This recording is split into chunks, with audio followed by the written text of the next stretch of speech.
Are you ready to raise the bar of health to access more love, peace, happiness, and joy? Then let's address the multidimensional aspects of our lives. It's time to wake up medicine. I'm Dr. Arlene Dijamco, and you're watching the Multidimensional MD. Good morning, everyone. This is a super quick pop-up live.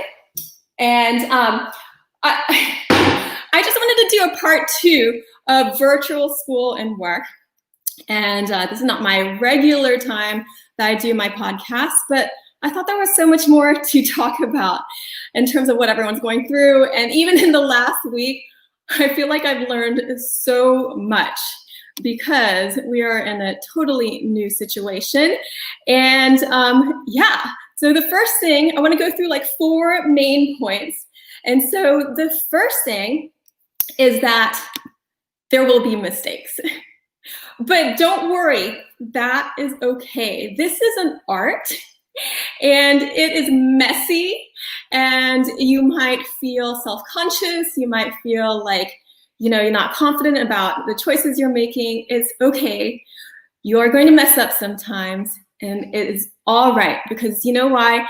Mistakes are actually learning opportunities. And we get so much practice with that every single day that we have these huge freaking learning opportunities all through this time, virtual school and work. And this is all my kids are now upstairs. I'm in the basement. They have virtual school, so I have a little bit of time where I can pop on here and kind of share what's been going on with us in the last week. So just know that mistakes are learning opportunities. And I'll share one with you that happened to us. So this is all about like feeding the family. And I thought I had it all planned out. It was good. My oldest was going to be able to help the younger ones. But then the lunches got all mixed up. So the lunch schedules kind of like switched around. And then something happened. There was some miscommunication. And then one of my little ones, I was at work, my husband was at work too, we both happened to be out of the house during lunchtime. And so the youngest, one of the little ones, she forgot where her food was. She couldn't find it in the fridge. And she ended up having just a cookie for lunch. And when I came home, I could tell there was something she was feeling quite right. And I was wondering what was going on, and I found out that she only had a cookie for lunch. And so she was a bit kind of like fussy and stuff. And, that kind of like made me think, I was like, oh, okay, what's going on here? So there's a couple things there. It's like, all right, we're going to make mistakes. And so that was the first thing. I was like, okay, everything's sort of like in flux. And I was like, we're going to flow with it. But here she is upset. And then that brings me to my next point of like, know your own emotions, because as a mom home, I just got home from work and I found out that she hadn't eaten lunch and it's already the afternoon. So immediately you have that kind of mom reaction of like, oh my gosh, I feel so bad. Like I did feed my kids. These are like one of the basic, rules of like feed the kids. And so, but at first, before I could comfort her, this just took like really moments for me. But before responding to her, I took just a moment to know my own reaction, to know my own emotion, because, okay, what was I feeling? I was like, well, I felt guilty because I didn't feed my kid. And 2, I was like, then you start to think like, oh my gosh, am I not doing this right? Do I need to stay home more? So all of these things start to go through your head. And I felt bad. So then I'm like, oh, I feel a little bit sad about that. And then wanting to troubleshoot. But first it's like, okay, I'm okay with this because I know we're going to mess up sometimes. And so I wanted to sit with like that feeling of what's going on with me and being okay with it. So that I could create this nest of like okayness, where that's that love for yourself. And then you can create this okayness for your kid too, where it's like, okay, we'll feel bad, but it's okay. It's not going to be the end of the world. I mean, she's fine. She wasn't like starving. She just was eating maybe a few hours later, but she's fine. So kind of putting it in context like that. And then being able to respond to her that way, and knowing that, she hadn't eaten, so she's tired. She just finished her school day. So she's going to be maybe a little bit more whiny, a little more fussy, and kind of, maybe more antagonistic, but that's okay. So being okay with your own emotions helps you be okay with your kids' emotions and what they're going through. And instead of trying to react to her response and her upsetness, it's just kind of embracing that, and start with the basics. Again, I talked about this before. It's like, she hadn't eaten, so I fed her. Just go ahead and start feeding her. So, just quietly, like, getting food together. It's going to be okay. Let's get you something to eat, and then move on from there. So know your emotions before you start responding to your child's emotions. Because, okay, let's think about this from another perspective, how this could go down otherwise. You come home, your kid's upset, they hadn't eaten, and so they're like throwing all these things at you, right? Mommy, this, and this, and that, and you didn't do this, and blah, blah. Okay, so now you're tired, you're probably hungry, maybe you skipped lunch too, and now, so neither parent or child had their basic needs met, and then you might be starting to like get defensive of like, oh, but your sister was supposed to, oh, but this and that. So had to kind of like embrace all of that of like, I'm okay, we're gonna mess, that's okay. This is an art, this is messy, and we're gonna keep going from there. And mistakes are these huge learning opportunities. So let me figure out what went down and where we can kind of fix that, and kind of address it, because we're in this flow. Not fix, I would say maybe like more, where can we flow with that? Because everything's constantly changing, and we want to be able to shift with it smoothly so you can get it in that flow zone. So the next thing is like, all right, we got to plan some meals out. So we sat down. I'd actually written down like people's lunches for them, but she couldn't find it in the fridge. So I was like, okay, well, we need to have like and balances of like, there are a few things we could do to plan meals. We could pack it just like we do for regular school, and could just have it ready to go. That would be one easy solution. We could have everyone's designated spot in the fridge. So when they open the fridge and they just see a bunch of stuff, they know this is mine. And then they can, you got to teach your kids how to like warm up things depending on their age and stuff. And then I have 4, so I have the older 2 kind of like checking in with the younger 2. And now that the schedules have sort of like shifted again, then we have new kind of rules in place of like, okay, who checks on who? And if somebody's busy doing work, is it okay to like knock and bother them if you need help? Yes, it's okay. So kind of establish those boundaries of and boundaries when it's like, okay, leave your sisters alone, let them do work. You can, and then when can you text mom, call mommy, daddy, all those things, and knowing like when we'll be home and stuff. So I started to like plan the meals out, and you want to always have some emergency food. And I'm gonna I pulled out literally in the last 5 minutes things in my house, in my fridge, in my pantry to kind of share with you. So the next day we decided, I was like, okay, the one that didn't eat, she loves to make these power balls. So we decided to make a bunch of power balls, and there's so many different recipes for this. Basically some kind of nut butter, you could sweeten with dates or some of fruit with a pinch of honey, and then you can put so much yumminess into it, like delicious, nutritious yumminess. So for me, that's like chia seeds. You could put hemp seeds in it. There's oatmeal in there. There's ground flax in there. I mean, it's pretty packed. We ate half of them already, but there was 1 cup of flax meal in there, and it's best if you freshly grind it, like in a coffee grinder, if you can. But that's a lot.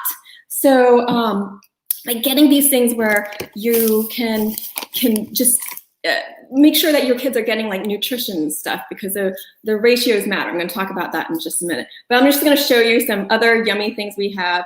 We have some people that are vegan in the house or dairy-free in the house. So I love Kite Hill yogurt. There's a lot of non-dairy options.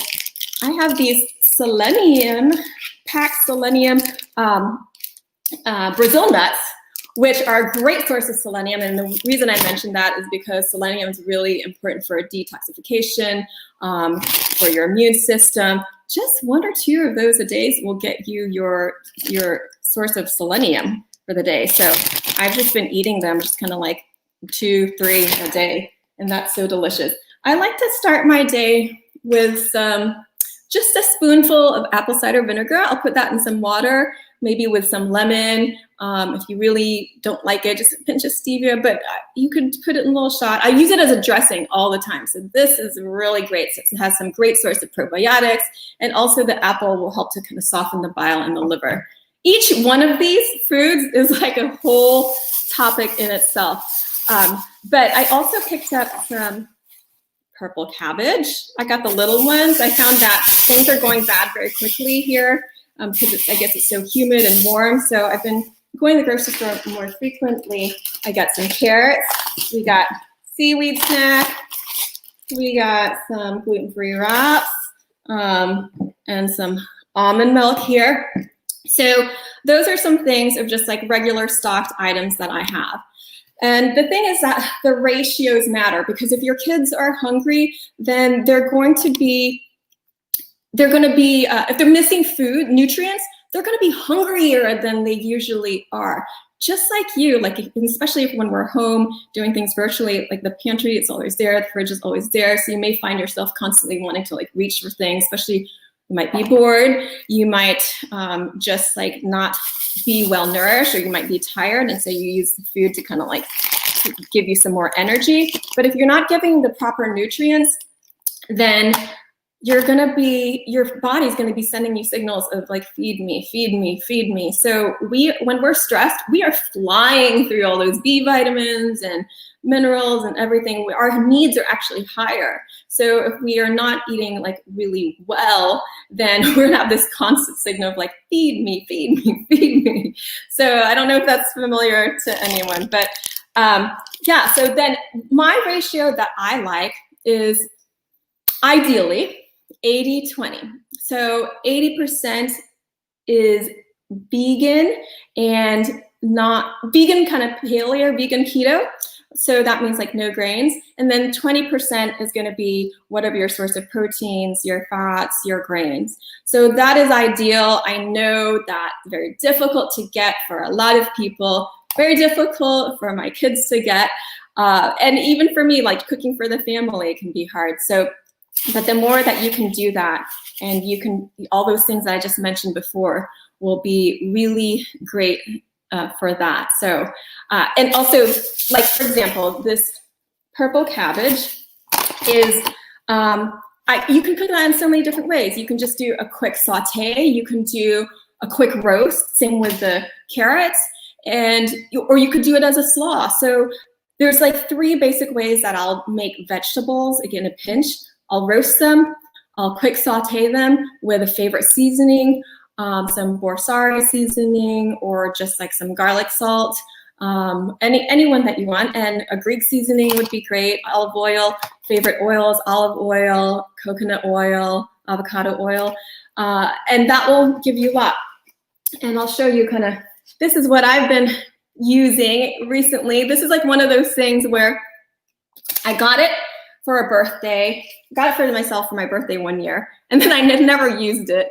But it's so beautiful, and I put it out in the last couple of weeks, and I found it to be really helpful. So you can write down like what you have for breakfast and lunch and dinner, and it kind of helps you plan out the week. So I like to plan out at least 2 to 3 days ahead. I find that's really helpful because in a bind where you don't know what to make, and it's really ideas. So like yesterday, I wrote down for dinner turkey kielbasa, purple cabbage, carrots, and potatoes.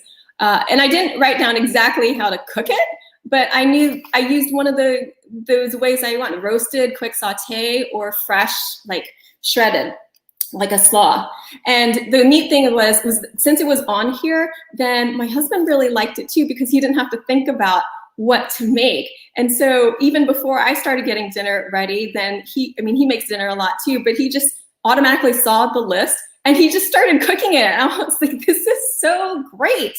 So everyone can kind of like pitch in by taking a look at like what the options are and going from there. So also the kids were doing that as well. So they looked at the list, and sometimes for lunch, or for snacks, I like to give a few options because everyone needs some choices right now. When you're feeling like so stuck at home, it's great choices. And so I like to write down a few options for their snacks, or maybe if they're doing like make your own lunch, then I'll do a few options and make sure they can find. And I'll put them out on the counter. I'll put them on like one shelf in the fridge. And when you like give choices, it's like, don't give too many, maybe just a few, like 3, not more than 5. If there's just one thing, it's like, oh, I can't choose. If there's too many, the brain gets tired of choosing. It's like, oh no, I can't make a decision now. So somewhere in between, right? And so with that, we've had a much better last few days, and I don't know, we'll see. Everything's always in flux, so I don't know what it's gonna be like next week. This is where we are right now. This is what's working for us right now. And I hope that, you know, if you have any comments of like tips that you can share with everyone, just feel free to put those in the comments. If this is helpful for you, then definitely like give me a like, subscribe if you're on YouTube, and I would love to hear from you. So this was just a quick pop-up live, and I'm gonna hopefully be able to plan to update everyone every now and then of what's working for us and how we're able to flow in this art of taking care of our families during virtual school and work time. So much love to you. It's Dr. Arlene Dijamco, the Multidimensional MD.